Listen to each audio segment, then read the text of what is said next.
comment trouver une idée de business en ligne rentable. Dans cette vidéo, je te donne les erreurs à éviter si tu veux lancer ton activité et les étapes pour y arriver. Allez, c'est parti, let's go!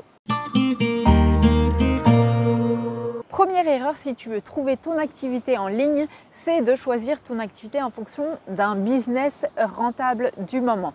C'est-à-dire quand on commence à se renseigner un petit peu sur le sujet, eh bien on voit facilement passer des posts sur les réseaux te vantant les mérites d'un business en particulier, mais des fois pas forcément. En fait, on va juste, la personne va t'expliquer en gros sa vie, comme quoi elle est passée de salarié déprimé à entrepreneur épanoui, comme quoi elle a des enfants, qu'elle arrive à concilier vie pro, vie perso, parce que oui, il faut être honnête, en général, ça s'adresse aux mamans principalement, parce que c'est toujours plus compliqué effectivement de gérer ces deux facettes en même temps. Et du coup, on te demande d'envoyer un MP pour en savoir plus. Donc, je ne dis pas forcément que cette méthode, elle ne fonctionne pas, mais attention parce que la personne va t'envoyer vers un business en particulier qui va lui servir aussi à elle. Donc, dans tous les cas, c'est pas comme ça qu'on trouve une idée de business. Il faut vraiment choisir quelque chose qui te correspond toi.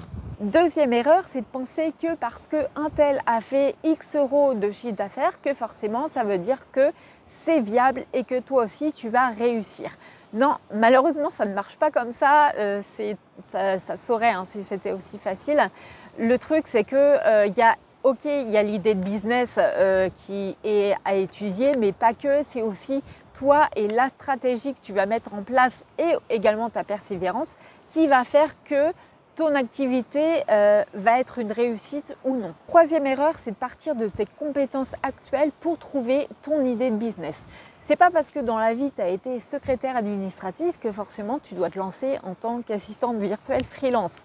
Dans tous les cas, les compétences, ça s'apprend, il suffit de se former et voilà, et peut-être que tu pourrais être surpris justement de ce que tu es capable d'apprendre et de ce que tu peux aimer également. Quatrième erreur, se dire que le marché est saturé, qu'il y a trop de concurrence et que ça ne marchera jamais. Parce que la concurrence est bon signe, ça veut dire qu'il y a un marché.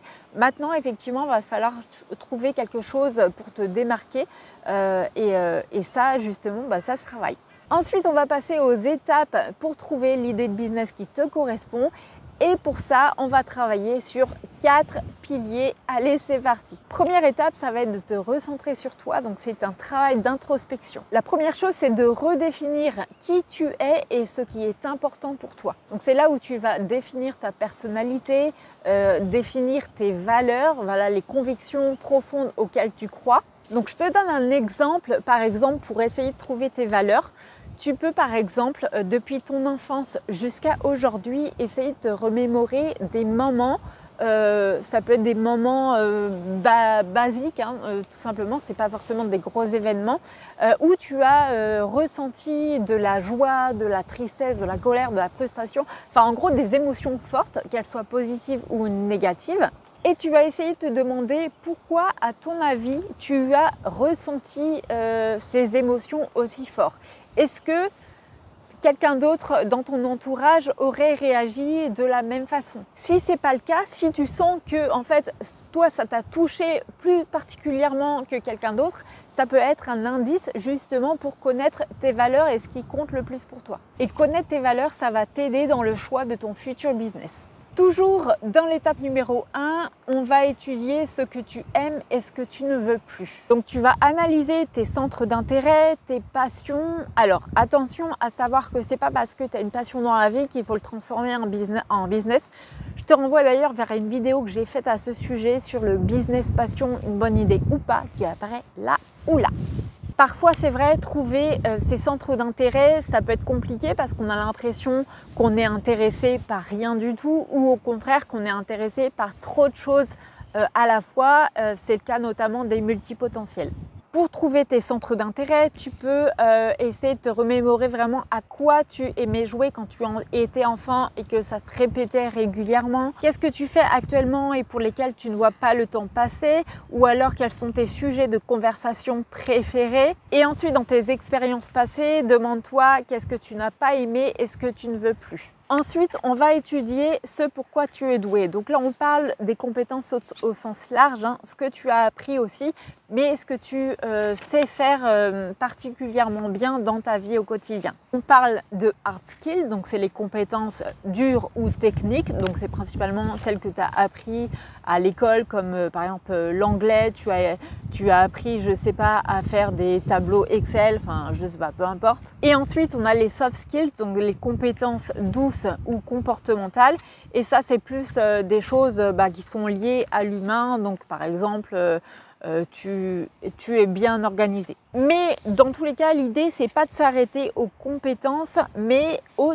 talents, parce qu'il faut savoir qu'en fait il y a 4 zones de compétences que je vais te montrer dans un schéma. Donc ici, comme tu vois, on a une pyramide et en fait sur cette pyramide, tu vois que tout en bas, tu as la zone d'incompétence. Donc c'est je ne sais pas faire et je n'aime pas. Ensuite, on a la zone de compétence, c'est je sais faire car j'ai appris mais je n'aime pas ça. Ensuite, la zone d'excellence, je suis doué, j'aime ça mais sans plus, ça me fatigue et c'est difficile de faire ça à répétition. Et enfin, tout en haut, on a la zone de génie, donc c'est un peu le Graal, hein, ce qu'on cherche tous à atteindre.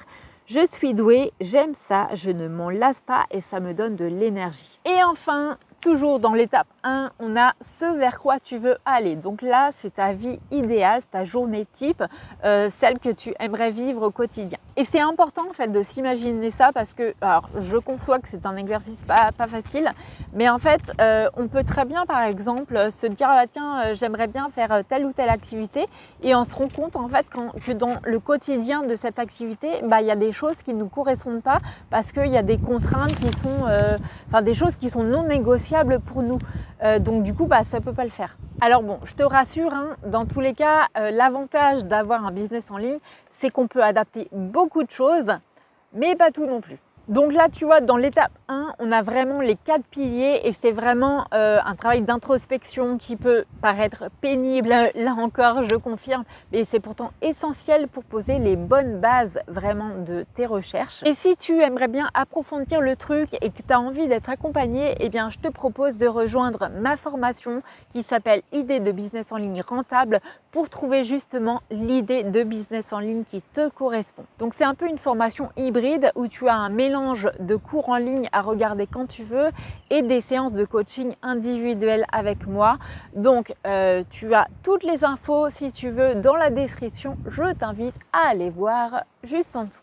Ensuite, l'étape 2, ça va être de découvrir la diversité des activités en ligne. Parce que comme je te l'ai dit au début de cette vidéo, quand on commence à s'y intéresser, eh bien on voit souvent les mêmes genres de business passer et en fait on est loin de s'imaginer vraiment tout ce qu'il existe. La première chose, c'est donc d'arrêter de se mettre des barrières et de voir un petit peu plus loin que le bout de son nez. Et finalement, il y a même des métiers traditionnels qui se transforment finalement en business en ligne. Voilà, des choses que tu peux faire entièrement sur Internet et pour le coup, tu n'as pas besoin de local, tu n'as pas toutes les contraintes, voilà, à faire un business plan hyper carré, etc. Donc finalement, voilà, c'est vraiment à étudier. Autre chose aussi, c'est que faut bien faire la différence entre le freelance et le vrai entrepreneur, comme j'appelle ça. Alors, dans les deux cas, on est à son compte, mais il y a quand même des différences. Être freelance, c'est proposer ses services à une entreprise. Donc en général, je dis bien en général, c'est plus facile d'accès, mais du coup tu as moins de liberté parce que tu dois quand même répondre aux exigences de cette entreprise. Et ensuite tu as le vrai entrepreneur, donc là tu as vraiment ton propre business.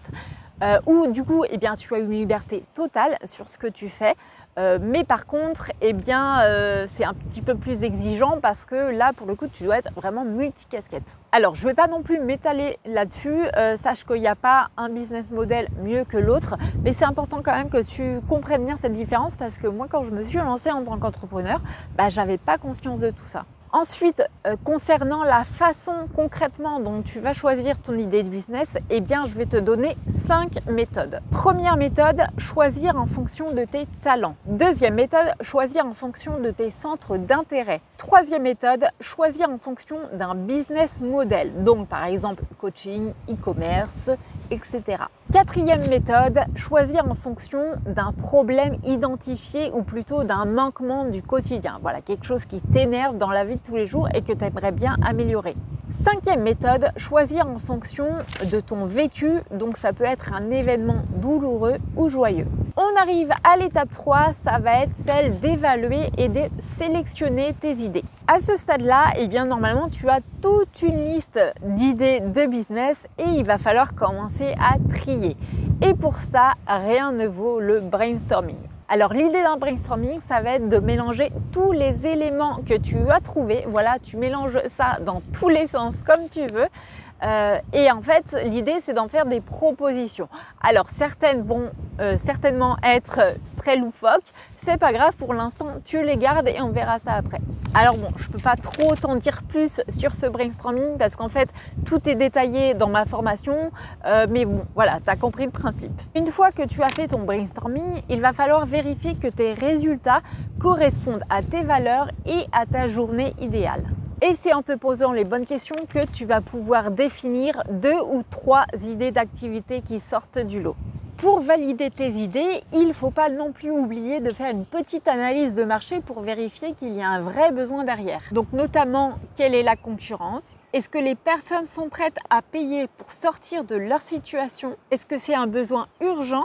Quelle est ta cible? Est-ce que ta proposition est suffisamment compréhensible et spécifique? Bref, l'idée, c'est pas non plus de faire un business plan hyper carré comme je t'en ai parlé tout à l'heure, mais il faut quand même étudier le truc sans y passer non plus des plombes. Parce que je te le rappelle, là, pour l'instant, on est dans la recherche d'idées de business et non dans la création de ton offre. Et enfin, dernière étape, l'étape 4, prendre une décision. Et finalement, c'est peut-être ça le plus difficile parce que finalement, à ce stade, on n'arrive jamais à se décider.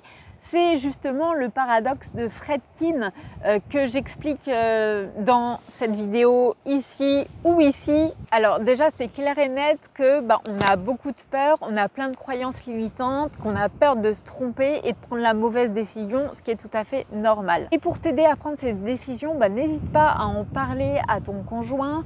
Tu peux aussi rechercher ton pourquoi, ton why.